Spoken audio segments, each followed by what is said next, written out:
Hello SSS members and pensioners, it's me Angel. Welcome back sa aking YouTube channel. Meron tayong sasagutin na comment ng isa sa ating viewer guys, pero itago ko lang ang pangalan niya. So sabi niya, paano po kung ang member ay namatay? Lagpas na siyang 10 years naguhulog sa SSS at patay na rin ang asawa niya. At ang mga anak ay lagpas na ng ages limit ng SSS, pero di pa pensyonado. Pero hindi pa pensyonado ang member na namatay. Anong benefits at lump sum ang makukuha ng anak na lagpas na sa edad? Pakisagot po sana sa akin to. Kaya naman po sa video na ito yan ang ating pag-uusapan, paano kapag ang ating SSS member ay namatay at wala na rin siyang asawa. Tapos ang kanyang mga anak ay over 21 years old na din, no? Ano bang death claim ang ma-avail sa SSS at sino ang pwedeng makapag-claim nito? Alright, so itong nakikita nyo ngayon sa screen, yan po ang order of beneficiaries kay SSS. Pag sinasabi po nating order, ibig sabihin yan po ang pagkasunod-sunod ng mga beneficiaries. Hindi po pwedeng mag-reshuffle yan. Alright? So number 1, ang pinakauna po nating beneficiary sa SSS kapag tayo po ay kanilang SSS member ay ang primary beneficiary. Ang primary beneficiaries guys, ito yung spouse natin at ang ating below 21 years old na anak.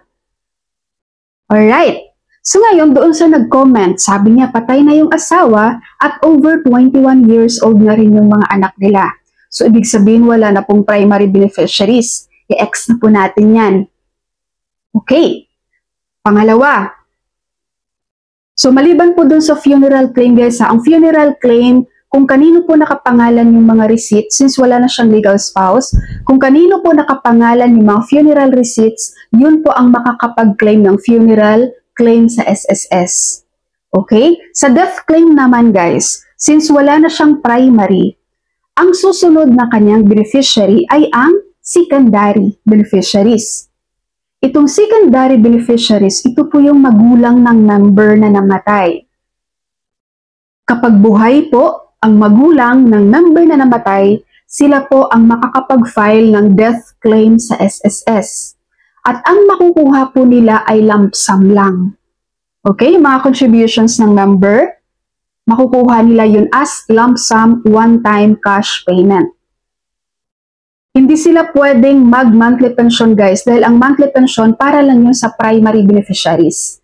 Pag napunta na tayo sa secondary, sa designated, sa legal heirs, lump sum, one-time cash payment na lang yan. Okay? Ngayon kapag sabihin mo, wala na rin po ang magulang ng member na namatay, then magpuproceed na po tayo sa susunod na beneficiary, which is ang designated beneficiaries.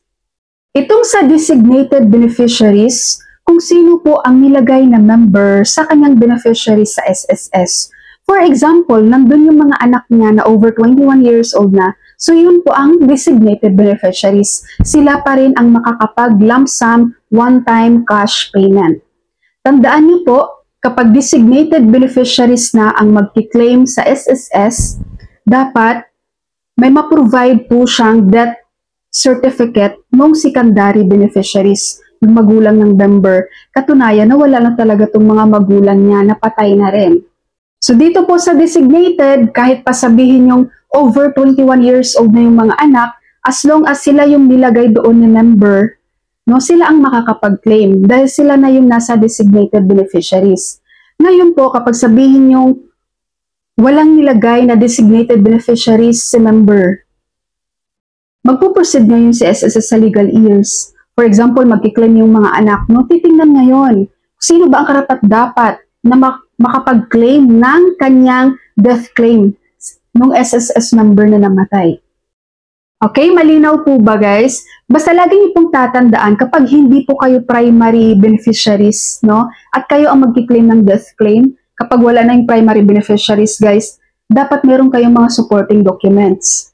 For example, si secondary na yung magki-claim ng death claim kasi patay na daw yung spouse, you have to provide a death certificate ng spouse na namatay. Katunayan na wala na talagang primary beneficiaries yung member. Okay? So ngayon naman kapag designated ka, you have to provide the death certificate of the secondary beneficiaries. Ang magulang ng member, katunayan na wala na nga sila. Kasi hanapin talaga sa inyo yan ni SSS. Ang sabi ko nga, di ba, pag order of beneficiaries, yun talaga yung pagkakasunod-sunod, guys. So bago ka makakapag-claim, dapat yung mga, dapat yung nasa una, pangalawa na beneficiaries, may ma-provide ka mga documents dyan na katunayan na wala na talaga sila. Okay, SSS members and pensioners, that's all for my video for today. Thank you so much for watching, everyone. God bless you all.